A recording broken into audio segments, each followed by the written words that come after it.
Well, hello and welcome to America's Heroes Group. My name is Stephanie Kalota, here as a host for the very first time. So excited to be here for all of this. And I'm excited to interview Keisha Jackson. She is a family caregiver and a partner of America's Heroes Group. She is a retired Air Force veteran and family caregiver and champion.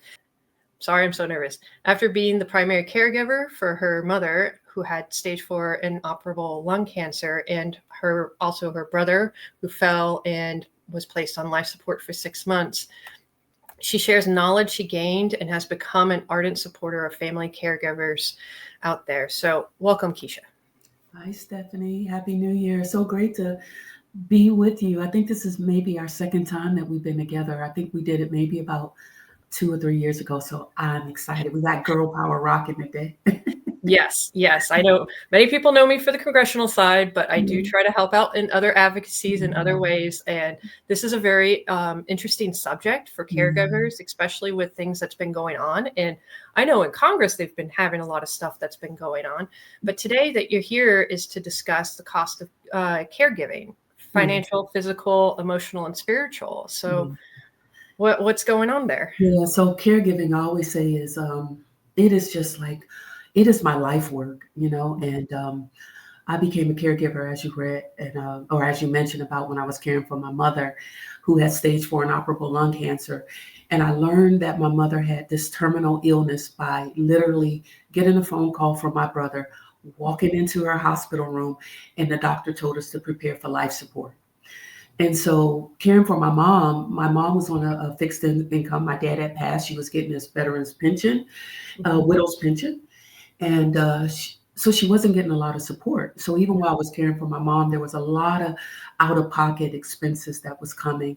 And I learned, and I think the majority of caregivers learn that, first of all, that you are a caregiver when there's a crisis or something happens, because before that, you don't even think you're a caregiver. You're just doing it. You're just going in and out of your pocket. And before you know it, you could be bankrupt, or you can be, your health could be failing, or you could be depressed. And so all of those different things is what I want to talk about, kind of like some of the things that came specifically that I learned in those particular situations for care with my mom, but really overall, just the cost of being a family caregiver. Yeah. It's really important because a lot of veterans, they do depend on others at times to be caregivers for them. And a lot of times it's a spouse or child or, other family member or even a friend. They don't identify themselves as caregivers or understand the programs out there for them. I remember speaking years ago with a friend of mine, actually a coworker, when I was still in the Army Reserve, about his father, because his father's a veteran and his mother drives the father, to the VA. It's like a 2-hour drive to the closest VA. They didn't have a clinic nearby. And she spent so much time on him that she couldn't really hold down a job. And it was a huge financial cost on him and for the rest of the family, because the rest of the family was trying to work on that as well. So it's very difficult when that thing happens, and they had no idea about the caregiver program, and I had to give them the information then, and I was still working for the Army. I was not doing this stuff yet. That's one of the things with that. For military veterans, a lot of them are not within walking distance, if I could just say it like that, to the closest VA medical facility. A lot of them are in rural areas, and so it's very, very, very difficult. And whether you're active duty, I found a dependent, whether it's a spouse dependent or either your children dependent, there's this innate ability that you have, and now I'll just say, to be tough, right? And to take it all, or you may not tell anybody, or you may, because you go PCS from different places, you may not have that support group to say, hey, I need help. And you try to take it all in yourself. And before you know it, there's a lot of out-of-pocket expenses that you may even have yourself, whether it's, like you said, traveling a distance, paying for gas, some paying for tolls, maybe some having to get a babysitter or a nanny. It's just so much that you don't think about until you're in that situation. And then you're forced to come up with, to what do you do? And so even in that situation, maybe it was 8 in attendance or something that you were able to tell others about. But some of the things, the good thing is those programs are out there, but for like so many people, those things are good to learn if we would just be so proactive in the planning instead of now we're forced into this situation. And now you have to fill out the application, you got to find paperwork, you got to get the Social Security. The person may not want to talk about it. You have all of these different things that's extending that time. But that health situation is still the same, and they need day-to-day help. They may need depends, they may need someone to sit with them while you go to work or you try to take a nap. And so you have all of those things that affect the cost, the physical cost, the financial cost, the emotional cost, even the spiritual cost of being a caregiver. Yeah. Yeah. Oh, man. I was just looking up before we had this interview. And according to the AARP, family caregivers spend an average of $7,242 a year on caregiving. Yeah. And with that's not recent. That's been for a while. Couple years. Yeah, that's a couple of years old. It's not a new report. So who knows what it could be right now. Well, but that's based off of, and I'm an AARP volunteer, so I definitely just support it in the research that we do. But even if you think about it, that is the ones most of the time when you are actively caregiving, you're not taking a poll. You're not being involved in a survey. So sometimes, and I don't know because I didn't go back and I've read that a while ago to see the ones that were actually, they had polled to get that information. But that's probably a light number. I would think it's a lot higher than that because if you think that's what you're saying and out of pocket, it may be what you spend just for the addition for the pharmaceutical portion of it or the financial portion of it. But there's so many different things because if you're taking off work, you're losing hours, you're not contributing if you have a 401k. We don't have pensions anymore, you're not putting into your retirement. So overall, there's so much more the cost. And even with, I don't know if it was that report or another, AARP had noted that it's like $600 billion on average a year that's being paid out of for that family caregivers are paying. And that I think that's as of like 2021. And I think around 2017, it was probably about 450 billion. So you see, that's it. Just those 4 years, it went up another $150 billion out of pocket that family caregivers are contributing. Yeah, and I saw that report. It's estimated 36 billion hours of unpaid care. Yeah, a week. Yeah, and if you think about it, the average cost I was. For family caregivers, I think it may be tied into that. And I said, I haven't looked at it in a while, but it was saying that they were paying, if you averaged out, it averaged out to about 18 hours a week for, it was about $16.59 an hour. But that's not a lot. Can you live off of $16.59 an hour, especially if you have children? Or a lot of caregivers are in that sandwich generation where you're caring for maybe your parents or your spouse, but then you also have children in the house that you're trying to feed and they want to be on the basketball team or the soccer team and you're trying to pay for their uniforms and all of those things are going on. So the financial costs are just continually increase. Yeah, especially if you're living in a state that you have your support system there to help you still, but it's not enough. But it's also a state where it's high to live, like California. Florida, I think the last time I saw the report, and I know this was before COVID, you needed to earn $22 an hour just to survive. Exactly. Just to survive.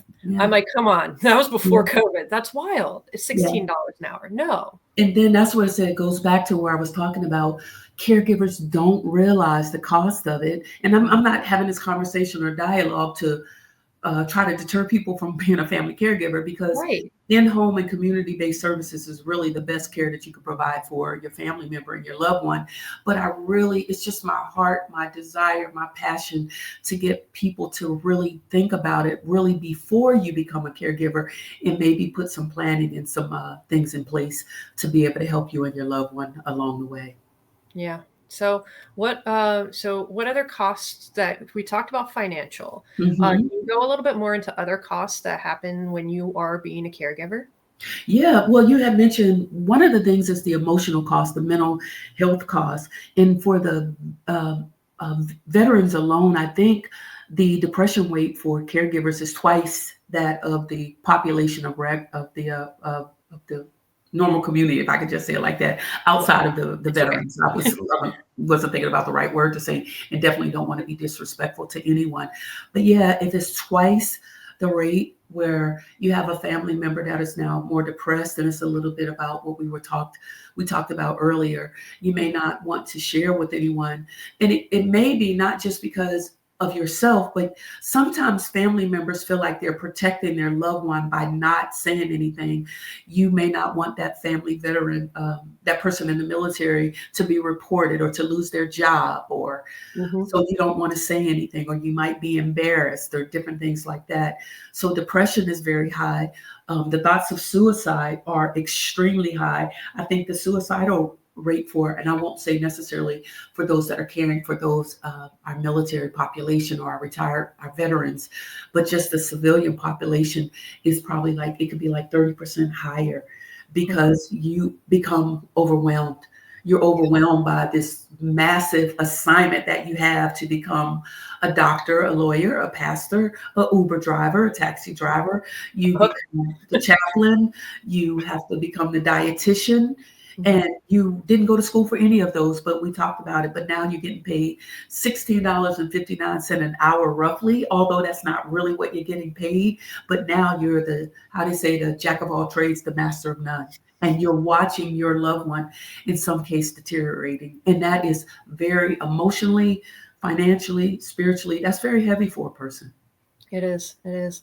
What resources out there do you really recommend for people? Well, this may be something that you could talk about, because we were chatting it up a little bit, and we were talking about for the veterans. And always, if for veterans, check and see the resources out there for like aid and attendance that we were talking about, and seeing if you as a dependent can get if there's a pay that you can get as a dependent caring for that loved one. And we know that there are, and I do believe for the VA that they don't tie it based off of your income like some of the other things outside of that do. So I would definitely recommend reaching out to your VA to get support.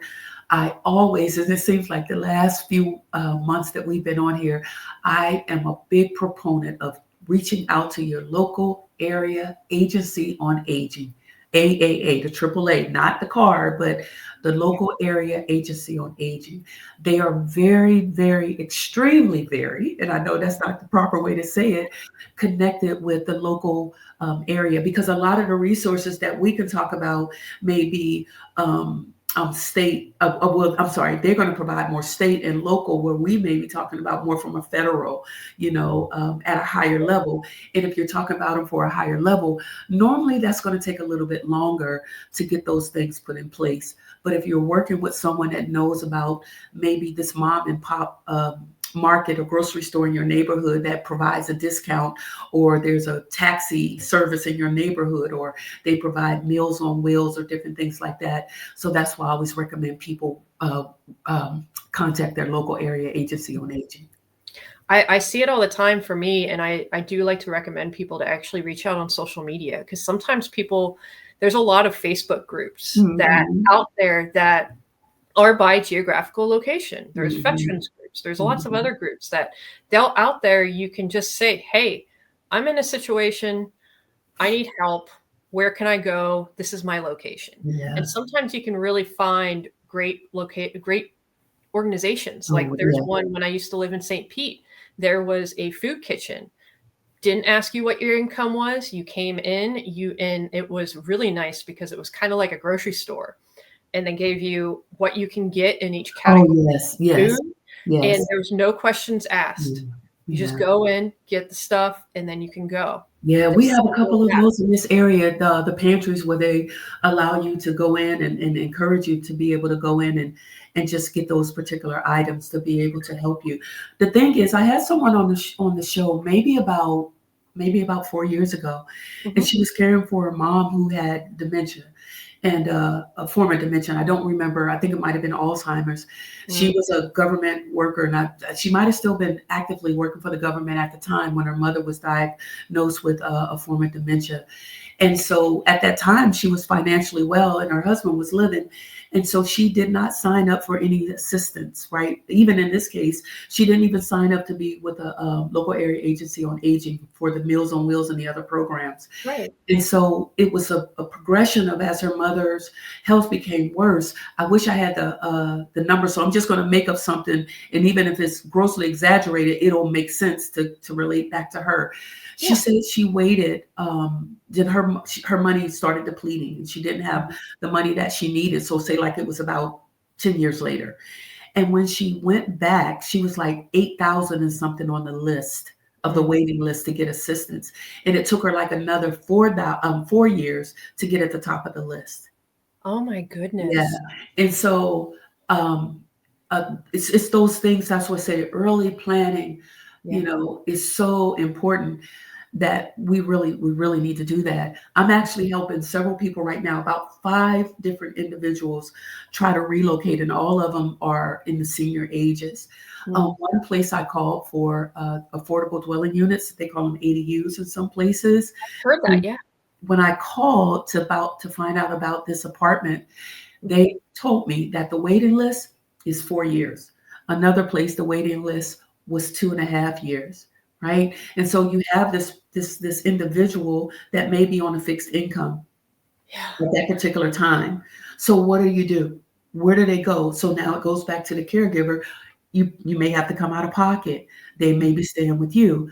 You may have to go and they may have to move into assisted living. And unless they are on Medicare, or something like that, where the cost is just kind of consumed in all of that, then what do?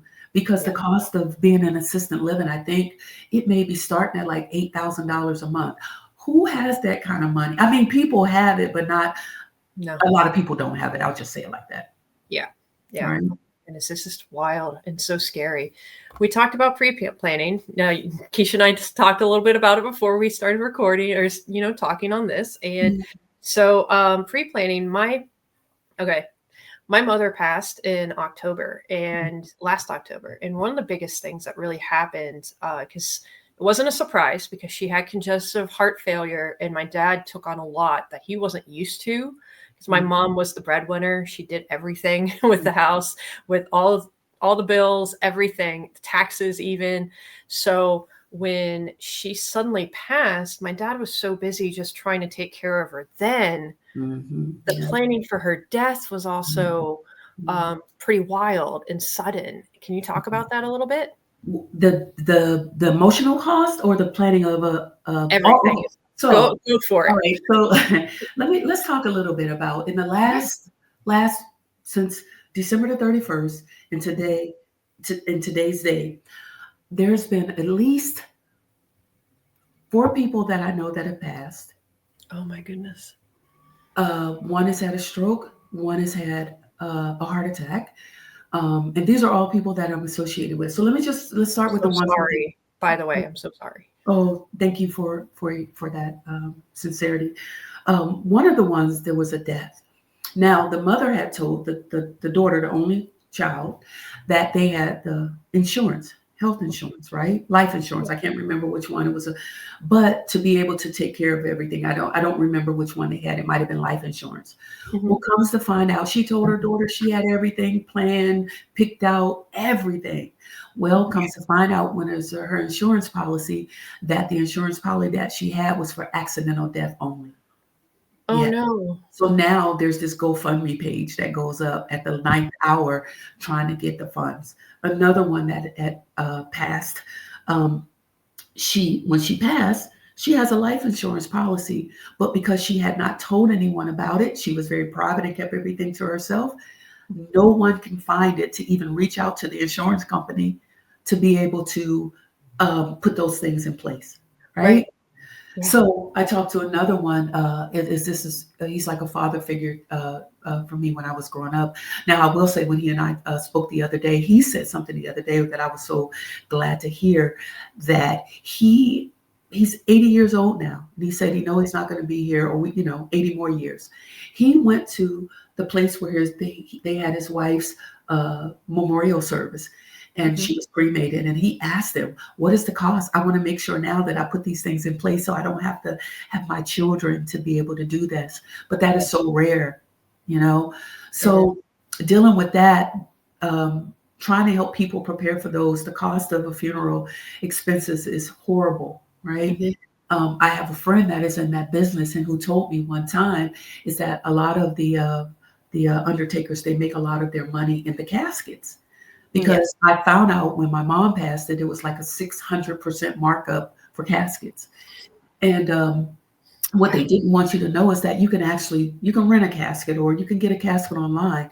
But then that mind comes in where they'll say, well, if you do this online, you do realize that the casket may not come there in time. So once you hear that, now you're fearful, right? And so it's all of these different things. But I'm not saying that to discredit that business, not at all. I just say things for people to think about and try to get them into pre-planning and early planning. So whether it's life assurance, whether it's setting aside funds, whether it's deciding what's going to happen, do you want to be cremated? Should this person be cremated? Who's the power of attorney, the financial power of attorney, the health power of attorney? You know, all of these things are things that are just so passionate to really just keep bringing to the foreknowledge to get people to talk about. And then the other side of it is the emotional side. Now this person maybe that you've lived with, that was your spouse for 30, 40, 50 years, who's you finish each other's sentences, right? And now you're watching this person, whether it's a congestive heart failure or maybe even dementia, because they talk about dementia as one of the most difficult situations for a person to care for, because it becomes more, there's like no cure, if we could say it like that. So it's a progressive degenerative disease, if I could say it like that. So you may go from a couple hours to now 10 hours a week or 10 hours a day, or to 24 hours watching this person. And so you're watching this person not be the person that you used to laugh with or have fun with, and now it's emotionally wearing on you, you know? So all of these things are part of that. Or you feel guilty if you have to put your loved one in an assisted living facility or a nursing home. You feel like it's your fault, like you've done something wrong, you know? Or you may have siblings that look down on you because you're doing that, but they're not there from the day to day to see what's best for that individual. So all of these are part of the cost of caregiving. Yes, it is. And it's so wild how it is with dementia, because it can also change your personality.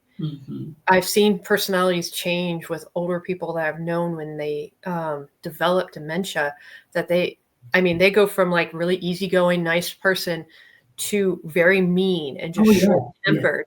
And people that have never cursed in their lives, or at least I've never heard them curse in their lives, and then they start cursing. And it can become a security risk or a safety risk for caregivers as well. And that can be really scary situations for that as well. Well, and not just a person with dementia, that definitely happens, but sometimes pain or medication will make the words come out of your mouth. Woo. And a lot of times that primary caregiver is that one. It could be that one child. It could be 13 other children, 12 other children, 10 other children. But it's that primary caregiver that a lot of times take the brunt of the pain of the words, and or the cursing, you know, or I don't like you, or it could be so many different things. Again, because of what they're dealing with, it could be laying on your back, looking up at the ceiling day to day with bed sores on your back, you know, needing someone to turn you, needing someone to scratch your ear for you, all of those different things. Or maybe something you didn't say to someone that you are really regretting when you were a lot younger can cause some of that bitterness and the hurt to come out. And so it takes a very strong person, that caregiver, to be able to say, okay, it's okay, you know, and to kind of turn their ear, turn their cheek to allow some of those different things to come out. But sometimes it's just so bad, and words hurt, and they're very painful. And sometimes that happens when you're caring for someone that maybe abused you when you were a child, or neglected you, and now you're in that position where you have to care for that person now. And again, all of this go into what we've been talking about, the cost of being a family caregiver. Yeah, man, it is so scary at times. So there's one more part about with the pre-planning, because when my father had to deal with my mother's death, he didn't even have the codes to the cell phones that my mom had. That Didn't know the bank accounts, didn't Yeah. know what else to do with that. And honestly, he didn't even know that you can file for Social Security when you lose a spouse. Yeah. He didn't know that. I was the only one out of my family that knew that. And I only knew it because it was part of a briefing I had when I started my federal job. Thank God for that one. But can you talk a little bit more about that too? Well, it's just so much that you don't know, right? Yes. Until, and that's what I was saying in the beginning. People don't even realize that they're a caregiver until you realize that something happens and now it pops up unexpected. And now you find yourself having to find out about Social Security and seeing if it's available, or like we talked about the VA and what benefits that are out there. Or if you have a loved one or a child with special needs when they turn 18, what needs to happen before they turn 18, all of these things. So again, the best thing that I can do, and I really hope and I really pray, and that what comes out of these conversations is that people would really, really think about this, because a lot of times you don't want to talk about it. It's frustrating. You don't want to talk about death. You don't want to talk about finances. You don't want to talk about these different things, and they're all needed to be able to help put things in place.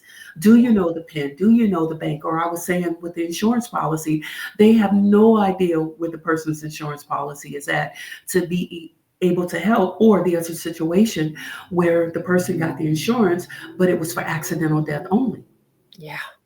You need to read into a lot of those things and know where to go. Like, I'm traveling to New York soon, and I told my sister, hey, something happens to me, that my will's here. My partner has it too, that at his place, this is, and it's got all the instructions, like all the way down to how to care for my cats. Yeah, that's so good. That's so good.